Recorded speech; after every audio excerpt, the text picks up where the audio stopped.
આગળ સમાચારમાં વાત કરીએ તો નવસારી જિલ્લામાં ખેરગામમાં શ્વાનનો આતંક જોવા મળ્યો છે। એક જ દિવસમાં શ્વાને 6 લોકો પર હુમલો કર્યો હતો। બાળક, મહિલા અને વૃદ્ધોને શ્વાને બચકા ભર્યા હતા। તો એક બાળક સહિત કુલ 6 લોકોને શ્વાને બચકા ભર્યા હતા। તમામને એરગામ રિફરલ હોસ્પિટલમાં સારવાર અર્થે લઈ જવામાં આવ્યા હતા।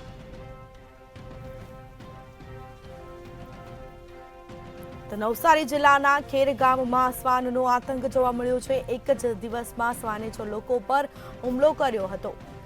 તો બાળક, મહિલા અને વૃદ્ધોને શ્વાને બચકા ભર્યા હતા। બીજી તરફ એક બાળક સહિત કુલ 6 લોકોને શ્વાને બચકા ભર્યા હતા। શ્વાને હુમલો કર્યો હતો અને જે બાદ ઇજાગ્રસ્ત લોકોને તમામ લોકોને સારવાર અર્થે હોસ્પિટલ લઈ જવામાં આવ્યા હતા।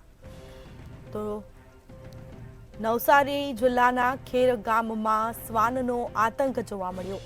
તો એક જ દિવસમાં શ્વાને 6 લોકો પર હુમલો કર્યો હતો। બાળક, મહિલા અને વૃદ્ધને શ્વાને બચકા ભર્યા હતા। જેમાં એક બાળક સહિત કુલ 6 લોકોને શ્વાને બચકા ભર્યા હતા। તો તમામને ખેરગામ રેફરલ હોસ્પિટલ લઈ જવામાં આવ્યા હતા। તો તમામ જે ઇજાગ્રસ્તો છે તેઓને તાત્કાલિક સારવાર અર્થે હોસ્પિટલ લઈ જવામાં આવ્યા હતા। એક જ દિવસમાં શ્વાને 6 લોકો પર હુમલો કર્યો હતો।